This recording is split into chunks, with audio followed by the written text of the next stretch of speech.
राम राम दोस्तों, मैं भगवान राम का वंशज अभयवीर आपका आपके चैनल में हार्दिक स्वागत एवं अभिनंदन करता हूं। दोस्तों, आज मैं आपको प्रभु श्री राम के मंदिर के सबसे पवित्रतम स्थान यानी गर्भगृह परिसर में प्रभु श्री राम लला की मूर्तियों के निर्माण कार्यों के विषय में लिए गए सबसे बड़े निर्णय के विषय में सबसे महत्वपूर्ण एवं एक्सक्लूसिव जानकारी प्रस्तुत करूंगा। 500 वर्षों के त्याग, बलिदान एवं संघर्षों के प्रतीक इस चैनल में प्रभु श्री राम की आत्मा का वास है, और जहां आत्मा का वास होता है वहां परमात्मा की अपार कृपा दृष्टि अवश्य प्राप्त होती है। अतः इस चैनल से पूरी आत्मीयता एवं श्रद्धा भक्ति भाव से जुड़ें और कमेंट बॉक्स में पूरी आत्मीयता से जय श्री राम जरूर लिखें। प्रभु श्री राम लला के प्राण प्रतिष्ठा कार्यों में अब केवल 20 दिन का समय ही शेष बचा है, और सामने दिख रहे परिदृश्य में आप स्पष्ट रूप से देख सकते हैं कि किस प्रकार से श्री राम जन्मभूमि परिसर में छोटी छोटी क्रेनों के माध्यम से परकोटा के बाउंड्री वाल एवं प्रवेश द्वारों को शीघ्रता से निर्मित किया जा रहा है, और उम्मीद है कि प्राण प्रतिष्ठा से पहले ही इन सभी निर्माण कार्यों को जल्द ही पूर्ण कर लिया जाए। और राम मंदिर के आंतरिक परिसर के निर्माण कार्यों की बात करें तो वर्तमान में फर्श निर्माण कार्यों को अंतिम रूप प्रदान किया जा रहा है, और सिंह द्वार एवं बाहरी प्रांगण पर फर्श निर्माण की प्रक्रिया को आरंभ कर दिया गया है। अयोध्या कालसेवकपुरम स्थित यह श्री राम जन्मभूमि कार्यशाला का सबसे नवीनतम परिदृश्य है, और यहीं पर पिछले 6 महीनों से रामलला की भव्य प्रतिमा का निर्माण कार्य तेजी से किया जा रहा है, और लगभग प्रतिमाएं बनकर तैयार हो चुकी हैं। और इस विषय में श्री राम जन्मभूमि ट्रस्ट ने मूर्तियों के निर्माण के विषय में कई अहम निर्णय लिए हैं, और इस पर मैं क्रमवार जानकारी देना चाहूँगा। सामने दिख रही रामलला की मूर्ति का यह काफ़ी अधिक भव्य प्रतिरूप है, और इसी प्रकार की 3 मूर्तियों का निर्माण कार्य श्री राम जन्मभूमि कार्यशाला में विगत 6 महीनों से 24 घंटे की शिफ्ट में किया जा रहा है।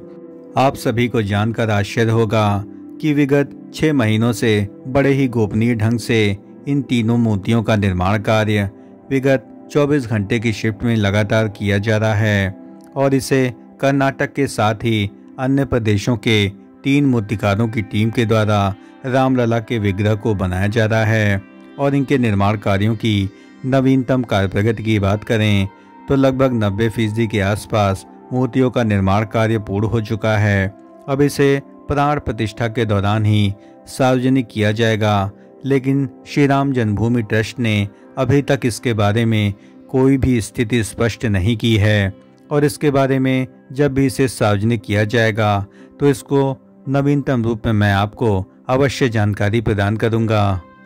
प्रभु श्री रामलला की मूर्तियों के निर्माण कार्यों के विषय में यह भी महत्वपूर्ण सूचना प्राप्त हुई है कि रामलला की अचल मूर्ति के निर्माण के लिए नेपाल की गंडकी नदी समेत कर्नाटक, राजस्थान व उड़ीसा के उच्च गुणवत्ता वाले 12 पत्थर श्री राम जन्मभूमि ट्रस्ट ने मंगाए थे, और इन सभी पत्थरों को जब कायदे से जांचा परखा गया तो राजस्थान व कर्नाटक की शिला ही मूर्ति के लायक मिली, क्योंकि इन सभी पत्थरों को लाने के बाद कार्यशाला में इनकी कटाई की गई, और इसकी विधिवत टेस्टिंग के बाद पाया गया कि नेपाल की शिला मध्य से ही खंडित हो गई, और इस खंडित होने के बाद ही इसको रिजेक्ट किया गया, और इसके बाद ही कर्नाटक व राजस्थान की शिलाओं को ही पर्याप्त महत्व प्रदान किया गया। और मैंने आपको पूर्वज जानकारी दी थी कि श्री राम जन्मभूमि कार्यशाला में काली गंडकी नदी के शालिग्राम शिला को भी लाया गया था, लेकिन यह देवशिला होने के कारण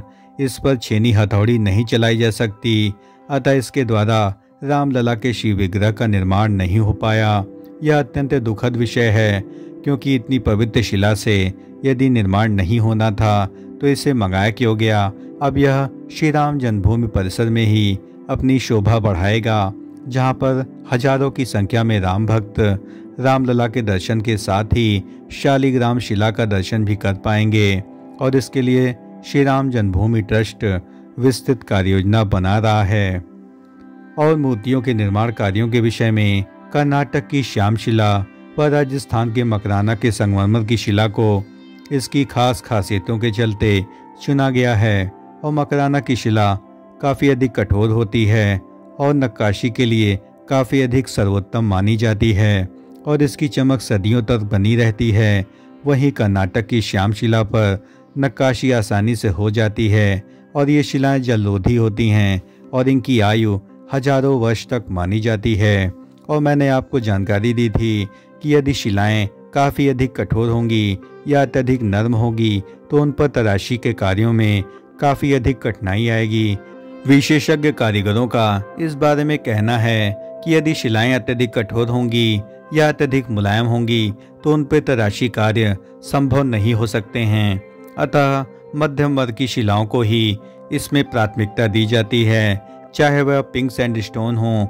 अथवा रेड सैंडस्टोन। इनकी आयु हजारों वर्ष तक होती है और इन पर नक्काशी एवं तराशी भी काफ़ी अधिक बारीकी से हो सकती है। अतः इनके निर्माण कार्यों को ही प्राथमिकता प्रदान की जाती है। और प्रभु श्री रामलला के प्राण प्रतिष्ठा कार्यों को देखते हुए रामलला की मूर्ति का भी निर्माण कार्य काफ़ी दिव्यता से किया जा रहा है। और यह जो मूर्ति बन रही है इसमें कई उच्च मानक तय किए गए हैं और इसमें कुल मिलाकर मूर्ति की जो ऊंचाई है वह 52 इंच की रखी गई है और इसकी भुजाएं घुटनों तक लंबी हैं, मस्तक सुंदर, आंखें बड़ी, वह ललाट काफ़ी अधिक भव्य निर्मित किए गए हैं। और कमल दल पर खड़ी हुई मुद्रा में हाथ में तीर व धनुष की आकृति भी आपको दिखाई पड़ेगी। और जो मैंने आपको डेमो या प्रतिरूप दिखाया है, यह डेमो पूरी तरीके से वास्तविक तो नहीं है, लेकिन जब इसका पूरी तरीके से उद्घाटन कर दिया जाएगा, जब इसे सार्वजनिक किया जाएगा तो यह मूर्ति हूबहू इसी रूप में दिखाई पड़ेगी। क्योंकि रामलला के शिव विग्रह के निर्माण कार्यों में 3 मूर्तियों का चयन किया गया है और इसमें श्री राम जन्मभूमि ट्रस्ट इन तीनों में से एक मूर्ति का चयन रामलला के गर्भगृह के लिए करेगा। दोस्तों, प्रभु श्री रामलला की मूर्तियों के निर्माण कार्यों के विषय में श्री राम जन्मभूमि ट्रस्ट द्वारा लिए गए निर्णयों के संबंध में हमारे द्वारा दी गई जानकारी यदि आपको जरा भी पसंद आई हो तो इस चैनल का हृदय से समर्थन करें। इस चैनल को लाइक करें, शेयर करें एवं सब्सक्राइब करें और कमेंट बॉक्स में जय श्री राम जरूर लिखें। प्रभु श्री रामलला के मूर्ति के निर्माण कार्यों के विषय में यह भी जानकारी सामने आई है कि कर्नाटक एवं राजस्थान के 3 मूर्तिकारों की टीम के द्वारा रामलला के विग्रह के निर्माण कार्यों को संपन्न किया गया है और इसमें अरुण योगी राज का मुख्य रूप से नाम आता है और जिन्होंने राजपथ पर लगने वाले सुभाष चंद्र बोस की भव्यतम प्रतिमा का निर्माण कार्य किया था। और उम्मीद है कि जब प्राण प्रतिष्ठा कार्य होंगे तो उसमें से एक मूर्ति का चयन होगा। और इसमें कई बातें सोशल मीडिया में सामने आई कि अरुण योगी राज की मूर्ति को चयनित कर लिया गया है, लेकिन श्री राम जन्मभूमि ट्रस्ट ने यह स्थिति स्पष्ट की कि अभी किसी भी प्रकार की मूर्ति का चयन नहीं किया गया है और यह सभी कार्यों को इसका जो विधिवत निर्णय है वह प्राण प्रतिष्ठा के दौरान ही सार्वजनिक किया जाएगा। अतः इस पर जो भी सोशल मीडिया में खबरें हैं वह पूरी तरीके से भ्रामक हैं और जब ट्रस्ट इसके बारे में कोई भी निर्णय सार्वजनिक करेगा तो इसके विषय में आपको जानकारी स्वतः ही प्राप्त हो जाएगी। कर्नाटक की श्याम शिला से रामलला की मूर्तियों का निर्माण कार्य लगभग 6 महीने की अवधि में किया गया है और यह निर्माण कार्य लगभग पूर्ण होने की अवस्था में है। और कर्नाटक की जो शिला है इसके साथ साथ कर्नाटक का प्रभु श्री राम से भी एक गहरा संबंध रहा है, क्योंकि किष्किंधा इसी राज्य में स्थित है और किष्किंधा में ही प्रभु श्री राम के परम भक्त हनुमान जी का जन्म हुआ था। और इसीलिए कर्नाटक की जो श्याम शिला है वह अपने आप में काफ़ी अधिक खास मानी जाती है। और इस श्याम शिला की जो सबसे खास बात है कि यह काफ़ी अधिक कठोर होने के साथ ही काफ़ी अधिक स्टेबल मानी जाती है और लगभग हजारों वर्ष तक यह मूर्ति अपने विधिवत प्रतिरूप में बनी रहेगी। और इस प्रकार की जो मूर्ति है वह देश और दुनिया में कहीं भी आपको देखने को नहीं मिलेगी और इसको बनाने के लिए काफ़ी अधिक लंबा समय लगा है और उम्मीद है कि इसमें काफ़ी अधिक न्याय किया गया होगा। और इन मूर्तियों को काफ़ी अधिक भव्य तरीके से निर्मित करने के बाद प्राण प्रतिष्ठा के दौरान आदरणीय प्रधानमंत्री जी के द्वारा इन मूर्तियों का उद्घाटन किया जाएगा। दोस्तों, प्रभु श्री राम के मंदिर में रामलला के सबसे पवित्रतम स्थान यानी गर्भगृह परिसर में मूर्तियों के निर्माण कार्यों के विषय में ट्रस्ट द्वारा लिए गए बड़े निर्णयों के विषय में हमारे द्वारा दी गई जानकारी यदि आपको जरा भी पसंद आई हो तो इस चैनल का हृदय से समर्थन करें, इस चैनल को लाइक करें, शेयर करें एवं सब्सक्राइब करें और कमेंट बॉक्स में जय श्री राम जरूर लिखें। धन्यवाद। राम राम राम राम।